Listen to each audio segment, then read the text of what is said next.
ఏదైతే ఖానాపురం మండలం అశోకనగరం గ్రామంలో ఇంటిగ్రేటెడ్ స్కూల్ పేరుతో వాళ్ళు అభివృద్ధి చేద్దాం అనుకుంటే మేమెవరం అడ్డం కాదు.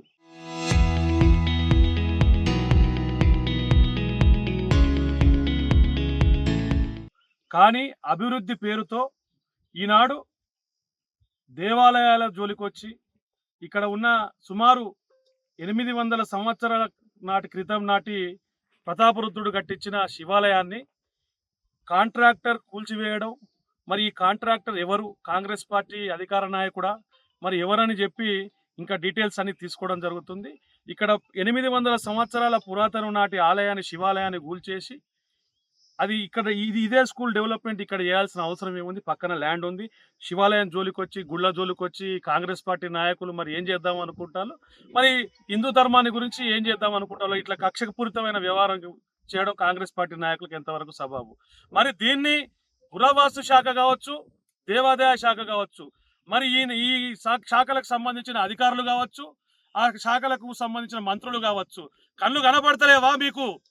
ఎందుకు సనాతన ధర్మం జోలికొచ్చి, హిందూ ధర్మం జోలికొచ్చి ఈనాడు ఈ గుళ్ళను గుల్లగొడితే మీకు వచ్చిన ఆనందం ఏంటిది? మరి మా నర్సంపేట శాసనసభ్యులు దొంతి మాధవరెడ్డి గారు తెల్లారు లేస్తే గుళ్ళ చుట్టూ తిరిగి దండం పెట్టుకుంటాడు.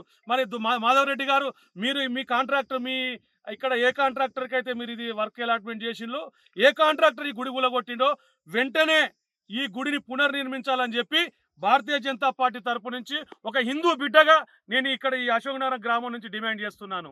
మరి 800 సంవత్సరాల క్రితం నాటి ఈ గుడిని కూలగొట్టాల్సినంత అవసరం ఏమొచ్చింది నాడు?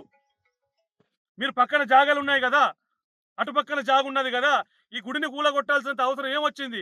నీ డిపిఆర్ ఉంటే నువ్వు 14 ఎకరాల స్థలంలో ఈ గుడిని కూలగొట్టాల్సిన అవసరం ఏమొచ్చింది? తీసుకుంటే ఒక 10 గుంటల జాగాలో ఈ గుడి ఉన్నది ఇక్కడ. మరి ఈ గుడిని కూలగొట్టి నువ్వు ఇలా ఇంటిగ్రేటెడ్ స్కూల్ కడతానంటే నీ అభివృద్ధి చేసుకుంటే మేము అడ్డం కాదు. అభివృద్ధి పేరుతో ఆలయాల జోలికి వస్తే మాత్రం ఊరుకునే లేదు. ఖబర్దార్ కాంగ్రెస్ పార్టీ నాయకులారా, మరియు కాంగ్రెస్ ప్రభుత్వానికి, ఇక్కడ ఉన్న ఎమ్మెల్యే శాసనసభ్యులు దొంతి మాధవరెడ్డి గారు, మీరు మరొకసారి పునరాలోచన చేసుకోవాలి దీని విషయంలో. ఎందుకనంటే మీకు తెలిసింది, ఈ ఇంటిగ్రేటెడ్ స్కూల్ పేరు మీద మీరు ఇక్కడ డిపిఆర్ తయారు చేసిన విషయం మాకు తెలుసు. మీకు తెలిసే జరుగుతుంది ఇదంతా. ఇది మంచిది కాదు, మార్చండి. ఏదైతే ఈ గుడికి సంబంధించిన రెవెన్యూ రికార్డ్స్ ఉన్నాయో 14 ఎకరాల భూమి ఈ గుడికి సంబంధించింది ఉంది. దాన్ని వెంటనే సీజ్ చేసి, ఆ ల్యాండ్ని సీజ్ చేసి, మరి దేవాదాయ కమిటీ మరియు ఇదే పురావస్తు కమిటీ వారు మరి ఇప్పటి వరకు ఇక్కడికి రాలేదు. మరి చాలా తీవ్రమైన పరిణామాలు ఎదుర్కోవాల్సి వస్తాయని చెప్పి మరొకసారి తెలియజేస్తున్నాం. ఈ కాంట్రాక్టర్ ఎవడో వాని ఇంటి ముందు 2 రోజుల్లో భారతీయ జనతా పార్టీ నాయకులు నర్సంపేట నియోజకవర్గం అందరిపై వాని ఇంటి ముందు ధర్నా చేస్తాం.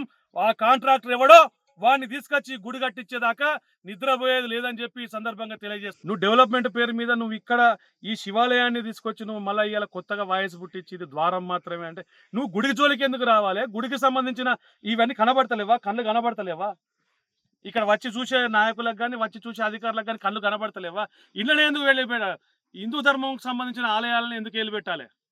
నీకు చుట్టుపక్కల ఇంత జాగా ఉన్నది కదా, అటు కట్టుకో. టెంపుల్ డెవలప్మెంట్ కోసం ఇది సెట్ చేసేసి పక్కన స్కూల్, ఇంటిగ్రేటెడ్ స్కూల్ కట్టుకుంటే ఎవరు వద్దంటారు? మీరు డెవలప్మెంట్ చేయండి, మేము సహకరిస్తాం. కానీ గుళ్ళ జోలికి వస్తే మాత్రం ఊరుకునే లేదు. ఈ కాంట్రాక్టర్ ఎవడో వాడు మళ్ళా ఈ గుడిని కట్టాలి. ఈ గుడిని కట్టినాకనే వాడిని వదిలిపెట్టేదని చెప్పి ఈ సందర్భంగా తెలియజేస్తున్నాం. తెలంగాణ జై టీఆర్ఎస్. మనం ఇప్పుడు ప్రస్తుతం వరంగల్ జిల్లాకు చెందినటువంటి నర్సంపేట్ నీ కాన్స్టిట్యుయెన్సీ అయినటువంటి ఖానాపూర్ మండలంలో అశోక్ నగర్ అనే గ్రామంలో ఉన్నాము. ప్రస్తుతం ఇక్కడ కాకతీయులు కట్టించినట్టు శివాలయం పరిస్థితి చూడండి. శిథిలాలు ఎంత దుర్మార్గమైన స్థితిలో కూలగొట్టారో. ఇక్కడ ఈ శిథిలాలను కూలగొట్టడానికి కారణం ఏంటంటే ఒక విద్యా సంస్థ ఒక స్కూల్ కట్టడం కోసమని ఇది కూలగొట్టారట. మన వరంగల్కు చరిత్ర అంటేనే ఒక కోటలు, ఎన్నో గొప్ప గొప్ప రామప్ప, 1000 స్తంభాల గుడి, అటువంటి శిల్ప నైకల ఉన్నటువంటి మన ఈ వరంగల్లో ఇప్పుడు కార్పొరేట్ స్కూల్ కట్టడం కోసమని ఈ పురాతనమైన కాకతీయుల నాటి కట్టించినటువంటి ఈ శివాలయం అనేది కూలగొట్టడం జరిగింది. మన వెనుకట రాజులు వేరే వాళ్ళు మన మీదకి దండయాత్రకు వచ్చి మన దేవాలయాలు కానీ, మన చరిత్రను కానీ ధ్వంసం చేయడానికి చూస్తే వాళ్ళ మీద యుద్ధాలు ప్రకటించి మనం గెలిచి వాళ్ళని ఓడగొట్టినటువంటి పరిస్థితులు. కానీ ఇప్పుడు మన చరిత్రను మనమే తుడిపేసుకుంటూ మన వైభవాలను, మన కళా నైపుణ్యాలను మనమే కూలగొట్టుకున్నట్టు అవుతుంది.